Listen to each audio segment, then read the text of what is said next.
I'm not serving you. You don't look like you can pay for that. Those words hit my daughter like a slap across the face. I was 20 feet away when I heard them. I turned just in time to see my 10-year-old Emily frozen at the jewelry counter, her little hands clutching a small silver bracelet box, her cheeks burning bright red while strangers stared. The cashier, a woman in her late 40s with a tight bun and a name tag that read Karen, stood there with her arms crossed, looking down at my child like she was trash. My heart stopped. "Emily," I called out, rushing forward, my voice already shaking. But it was too late. The damage was done. My sweet, quiet little girl was humiliated in front of an entire store. Before we continue with this video, please like, subscribe, and turn on the notification bell for updates. Hi everyone, I'm Sarah, I'm 35, and I'm a single mom trying to raise my daughter the best way I know how. That afternoon we were at the big mall near our house doing something special. It was my birthday week, and I'd let Emily use her own saved money to buy me a gift. She had been working so hard, doing extra chores, saving every single dollar from her allowance for weeks. She had $87.50 in a little pink envelope, and she was so proud of it. I let her walk to the counter alone because I wanted her to feel independent. I thought it would be good for her. Big mistake. Emily had picked out the most beautiful silver bracelet with a tiny heart charm. She had shown it to me earlier, whispering, "Mom, this one looks like you." My eyes still burned thinking about it. But Karen didn't see a proud little girl with her own money. She saw a 10-year-old in simple jeans and a t-shirt who had been playing outside earlier that day. And she made her decision in seconds. "You kids are always trying this," Karen said loud enough for everyone to hear. "Just put it back." Emily's voice was so small when she tried to explain. "But I have the money. Right here." I finally reached the counter, my blood boiling. "Excuse me? What is going on here?" Karen looked me up and down, folded her arms tighter, and said the words that made my stomach drop. "Ma'am, I'm not dealing with this today." The entire store went quiet. Phones were already coming out. And in that moment, I realized this wasn't just about one rude cashier. This was about to become something much bigger. That's when everything escalated. I stepped right in front of my daughter, placing my hand on her shoulder. Emily was trembling. The little pink envelope with her hard-earned money was still clutched tightly in her other hand. I could feel the eyes of every customer in that store section burning into us. "Ma'am," I said, trying to keep my voice steady, "my daughter is trying to buy a birthday gift for me with her own savings. She has the cash right here. Why are you refusing to serve her?" Karen didn't even blink. She leaned forward, her voice dripping with suspicion. "Kids like her don't just walk around with almost $100 in cash. I've seen this before. They steal it or their parents put them up to it. I'm not losing my job over some scam." The words landed like punches. Emily looked up at me, tears spilling down her cheeks. "Mom, I didn't steal anything. I worked for it." My chest tightened. For the past year, after my divorce, life hadn't been easy. I was working 2 jobs, marketing consulting during the day and freelance projects at night, just to keep us in our small apartment. Emily saw all of it. Instead of complaining, she started helping without being asked. She did laundry, cleaned the kitchen, walked our neighbor's dog for extra money. Every single chore was tracked on our refrigerator chart.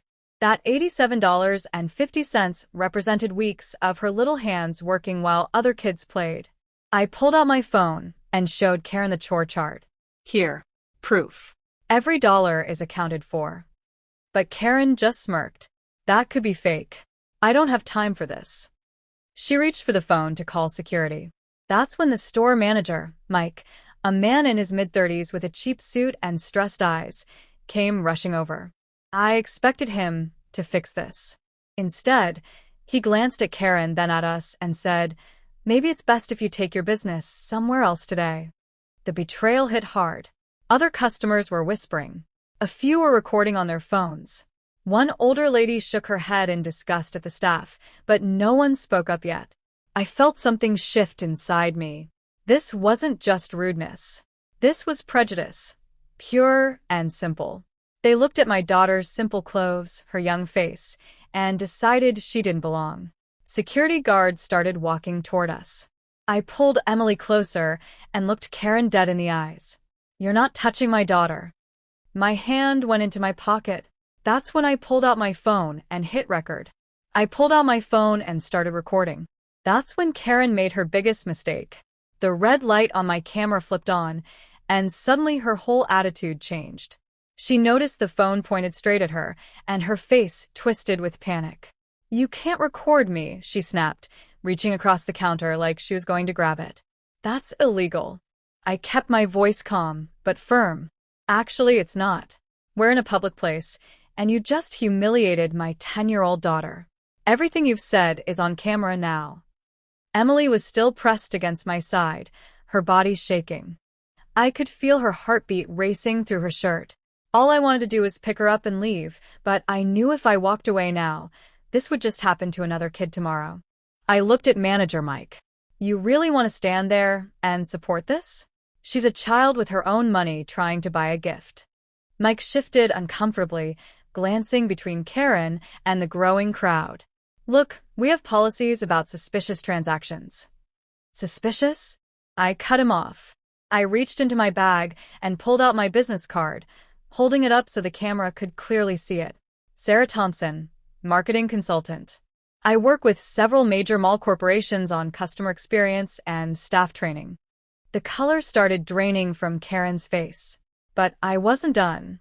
I leaned in slightly, still recording. "What you don't know is that I've been quietly evaluating this mall for the past 2 weeks. Corporate hired me to investigate exactly this kind of bias and poor customer service. And congratulations, you just gave me the perfect case study." The store section had gone dead silent. More phones were out now. An older woman in a red coat finally spoke up loudly. "This is disgraceful. That little girl did nothing wrong." Karen's hands were trembling. She tried to backpedal. I was just being careful. You have to understand. We get thefts all the time." "Careful?" I asked, my voice rising with emotion. "You called my daughter a thief in front of 20 strangers. You made her cry. For what? Because she didn't look like she could pay?" Emily whispered, her voice breaking. "Mom, everyone's staring at me." My heart shattered all over again. I wanted to scream, but I kept recording because I knew this moment mattered.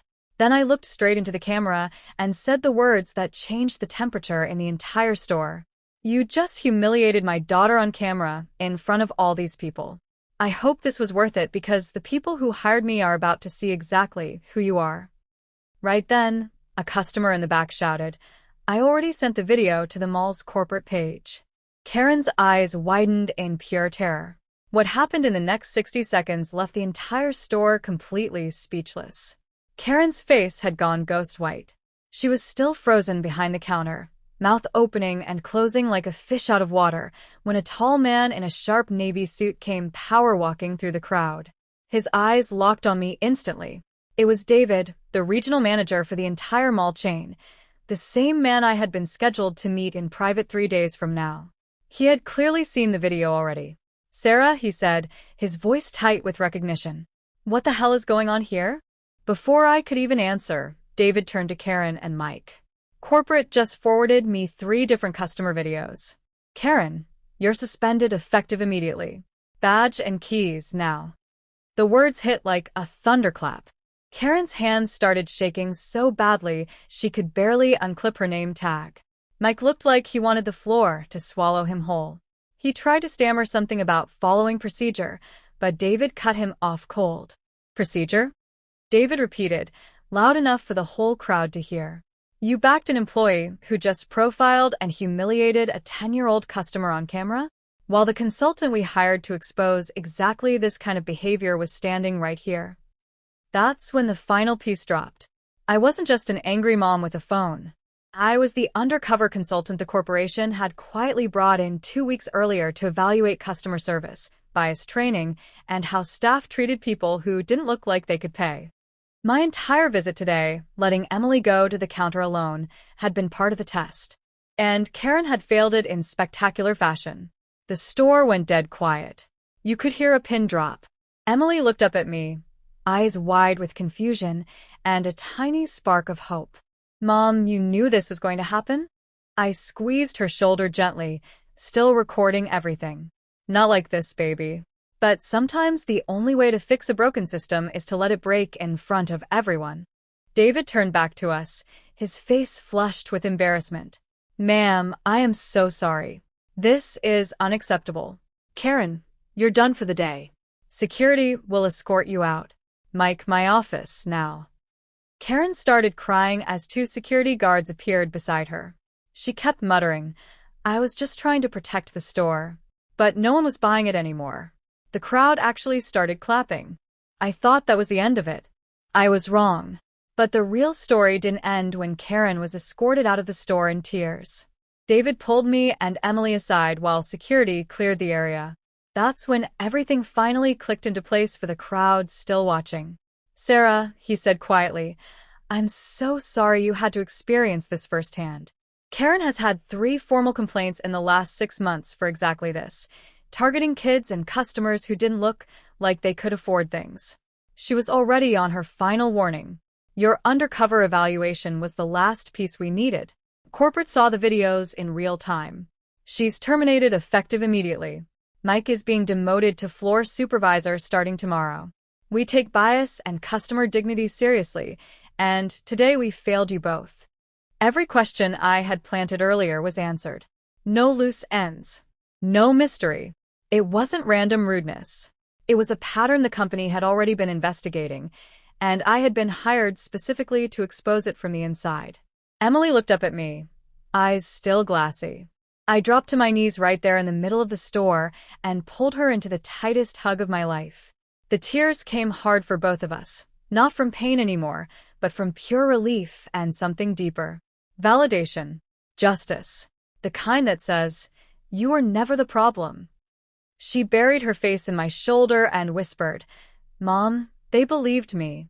I cried right along with her, stroking her hair, telling her over and over, "You did everything right, baby. Never doubt your worth because of how someone looks at you." The store comped the silver bracelet on the spot. David personally handed it to Emily and said, "This one's on us, with our deepest apologies." She slipped it into her pocket with a tiny, proud smile. The consequences kept unfolding fast. The next day, Karen was officially fired. Mike lost his manager title, and pay cut followed. The mall chain posted a public apology on their social media within 48 hours, tagging our story and promising new bias training for every employee. They sent us a $5,000 voucher and offered a full shopping spree. I kept a small part for Emily's next birthday and donated the rest to the local children's charity she chose herself. 2 weeks later, we walked back into that same mall. New staff greeted us by name with warm smiles. Emily marched straight to the jewelry counter, head high, no hesitation, and used the last of her chore money to buy herself a matching bracelet. She paid with confidence, looked the cashier in the eye, and said thank you like nothing had ever happened. That day, my daughter learned that standing up for what's right matters, and that her worth isn't decided by how she looks or how much cash she's holding. And neither is yours.